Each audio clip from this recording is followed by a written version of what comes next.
Big developments in Ukraine. Guys, go ahead and put this tear sheet up on the screen. So Russia has actually hit Kyiv again now. That had been a while since they had shelled Kyiv with missiles.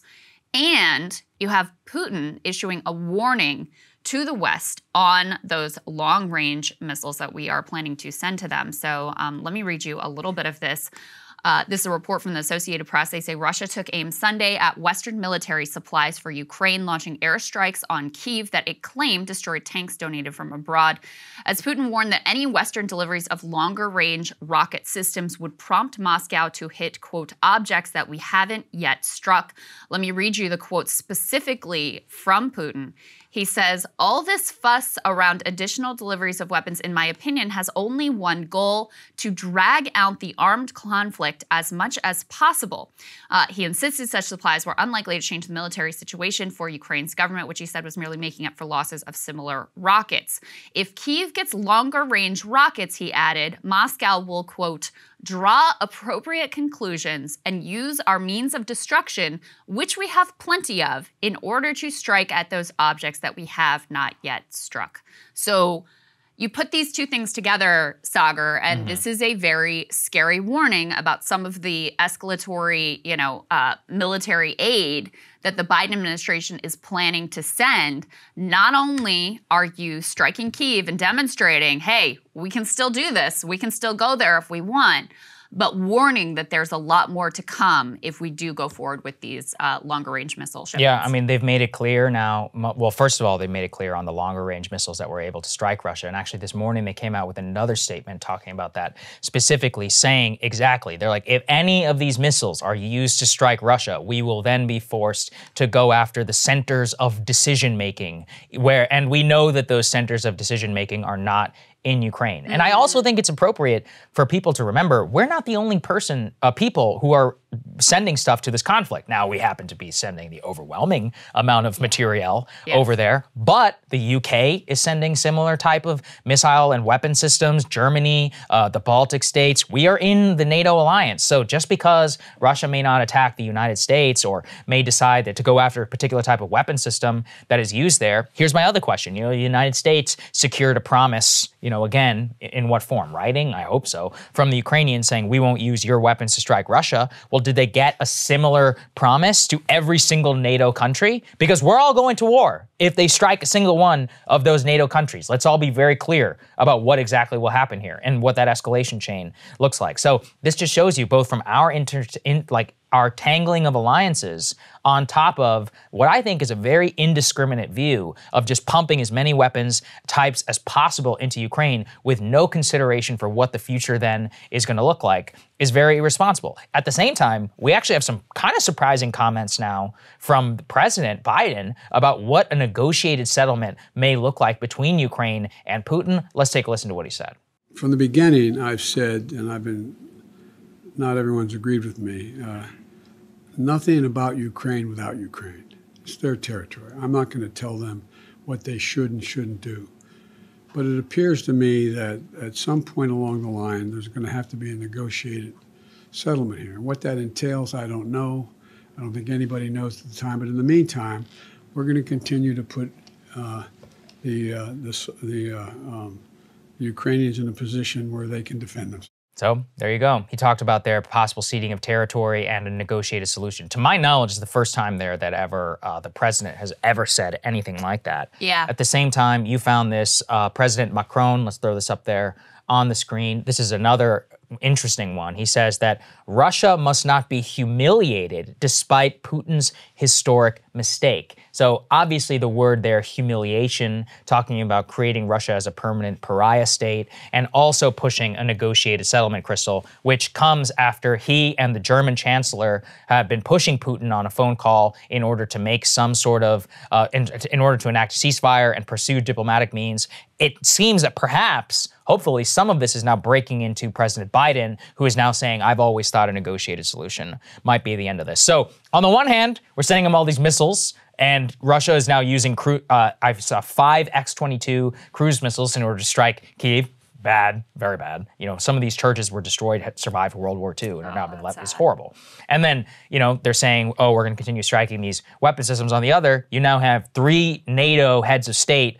Boris Johnson's in his own problems right now, which we'll leave to another day. Yeah, but he's facing a vote of no confidence. Vote of no confidence. Don't know yet if it's going to pass or not. The news just broke this morning here in Washington time. But in terms of France, Germany, and the United States, 3 out of the 4 most powerful heads of state in NATO now pushing a negotiated settlement, I do think that is a sea change in terms of possible opening for a policy. At least in terms of the rhetoric. I mean, it certainly seems like the actions and the rhetoric do not line up. Right. So based on the actions, which not just in terms of, you know, longer range missiles, we're talking about longer range drones also potentially being shipped over. We had confirmation of the story we brought you last week about we are conducting offensive cyber attacks at this point, something that has gotten very little attention and is incredibly, incredibly significant. You have that, but also the level of, you know, economic war that we have waged on Russia. It's hard to look at that and say, you know, that we aren't doing everything to make sure that Russia is ultimately humiliated. I mean, what Macron said is, we must not humiliate Russia so that the day when the fighting stops, we can build an exit ramp through diplomatic means. I'm convinced that it is France's role to be a mediating power. So that is ultimately his position. But certainly, although I appreciate the improvement in words from Biden in acknowledging that the best way out of this is through a negotiated settlement, and that, yes, although it's not ideal, that negotiated settlement may require some ceding of territory on the Ukrainian behalf, I appreciate that rhetorical shift versus when he was out there saying Putin cannot remain in power. But again, the actions and the words don't ultimately match up. And it kind of goes back to the op-ed that he published last week that we talked about, which, it was kind of confusing even within the text of that op-ed. Yeah. And I think what this reflects is that you clearly have warring factions within the administration. One side that really believes the only end game is Putin out of power and, you know, pushing that end, which is unlikely to happen. And even if it does, you may not like what you get after Putin. And another side that says, hey, we got to figure out how to get to a negotiated settlement and how to ultimately get to peace. Which side of that divide Biden is on, I think it's really hard to say because we've had signs of all over the place with him. Yeah, look, he's old. I don't know another way to say it. Yeah. The man is old. We don't know how much of he's actually in charge. And to the extent that he changes his mind what seems to me to be the pattern is that he leaves most of it up to his advisors. They push the craziest, most war hawk positions, and he shoots down maybe 30% of that. That's his basic role.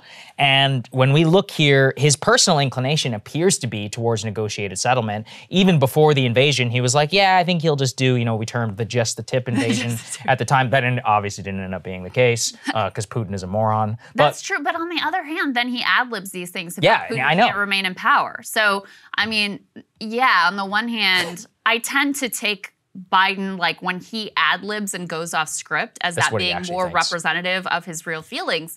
But I feel like he's gone in both directions with that. This is the problem. We have a complete strategic incoherence towards Russia, towards Ukraine, and towards even understanding like what the hell we're supposed to do after this. And a friend of the show, Ross Douthat, he wrote a great column on this. Let's put this up there on the screen, which is, we can't be Ukraine hawks forever, which is that, look, and I think there is a basic acknowledgement here that the people at the start of this conflict who were like, we need to arm Ukraine and Ukraine actually can fight, as opposed to people who said that we shouldn't do anything, they were correct that the Ukrainians had the ability and did now demonstrate the battlefield capacity with U.S. arms and Western materiel in order to push the Russians back towards the Donbass. And now that is where this major fight is going to occur. That being said, now that that has happened, what is our policy towards Ukraine? And it just cannot be, as Ross writes, just cutting endless amounts of checks to Ukraine and hoping for their defensive capacity while making sure that the Europeans themselves don't have any real buy-in to this conflict. I've shown you guys that graph. We are outspending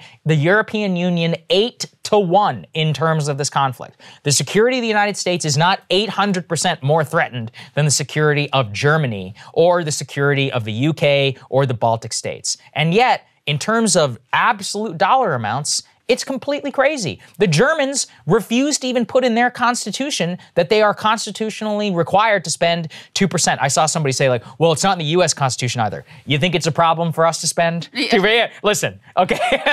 That would dial it back to 2%? Right? That would be I'm just amazing. saying, like, do you think we have a demonstrated capacity of not paying our fair share up to 2%? We're paying 3.6 right now. The point that I'm making is that, and what Ross is making here, is that we don't have a strategic end goal in sight beyond cut endless amounts of checks to Ukraine, backstop all of European security. And the longer this thing goes on, the more likely that we get drawn into a conflict. I see so many people, victory laps and all that. It's been 100 days, people. 100 days is nothing. That's like declaring victory 100 days post-Libya. You're like, oh, listen, we took out Gaddafi. There's been an explosion of freedom in Libya, and people are, just dancing in the streets. Yeah, call me 3 years from now. I mean, this is also 100 days into the Syrian civil war. You could have made a case. You're like, hey, the Free Syrian Army, these moderate rebels, they got a chance. Assad's on the back foot. Russia's not in the conflict. Russia didn't enter the Syrian civil war until the 4th year. Wow. All right? Think about that. Assad was dead almost certainly before Russia entered in. Now look at how that ended up. You have to assume that your policy can survive lots of different factors. Here's the other one.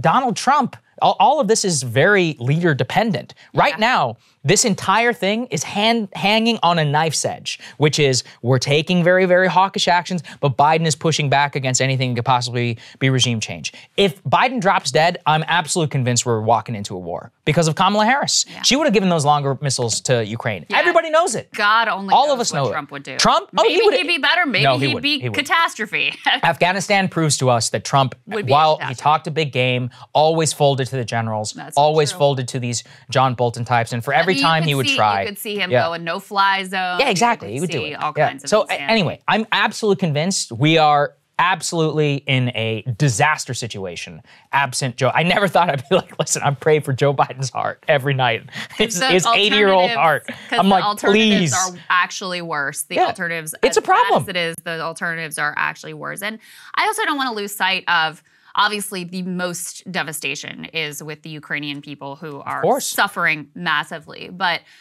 this war and the Western response to the war is having massive impacts around the globe. I mean, Horn of Africa is in a massive food crisis, made worse by the war. There are other factors there as well, including the climate crisis. They've suffered through some of the worst droughts that they've ever had. So they're in extremely, extremely dire shape there.